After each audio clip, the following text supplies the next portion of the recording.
হরে কৃষ্ণ কৃষ্ণ কৃষ্ণ হরে হরে হরে রাম রাম রাম হরে হরে। আজকে ছোট্ট একটা আমার রুপটপ গার্ডেনের ট্যুর নিয়ে আমি আপনাদের সামনে এলাম।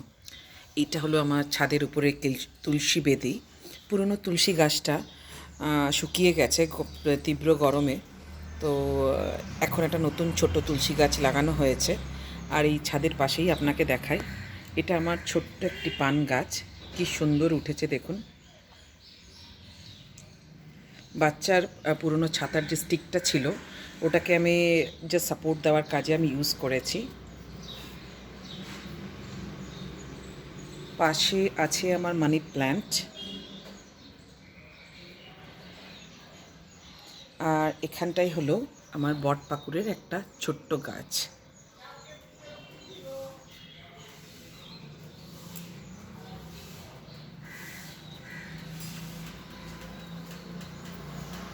এখানে ছোট্ট বেলগাছ আছে।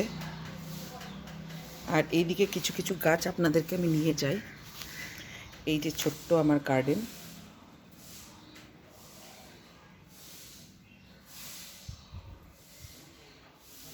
কলা গাছ,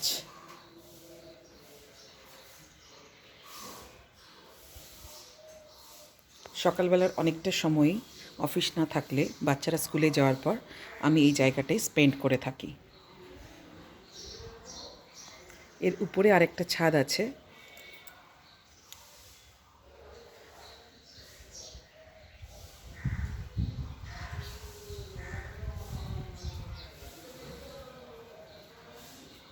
ওখানেও আমি কিছু সময় দিয়ে থাকি।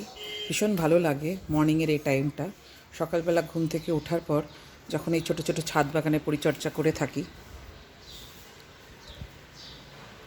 এই যে আমার কিছু বগানভালিয়া, যেখানে এখনও জাস্ট অনেকটা ঝরে গিয়েছিলো পাতা টাতাগুলো।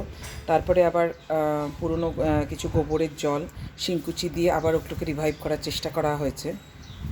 তো এই ছোট্ট আমার ছাদ বাগানের ট্যুর। উপরেরটা এখন দেখাতে পারলাম না সময়ের অভাবে, আরও অন্য আরেকদিন আমি ট্যুর করাবো। তো এটা আমার হ্যাপি প্লেস, আমি খুব ভালো থাকি। মানুষের সাথে বন্ধুত্ব করাচ্ছে, গাছের সঙ্গে বন্ধুত্ব করা অনেক ভালো। তারা কখনো আপনাকে জীবনে কষ্ট দেবে না, তারা কখনো আপনাকে এগেনস্টে কিছু চাইবে না।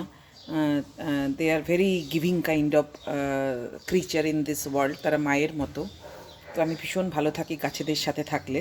তো ছোট্ট ছাদ বাগানের ট্যুর আজকে আপনাদেরকে করালাম। নেক্সট আরেকদিন আরেকটা ছোট্ট ভিডিও নিয়ে আমি আসবো। Thank you so much.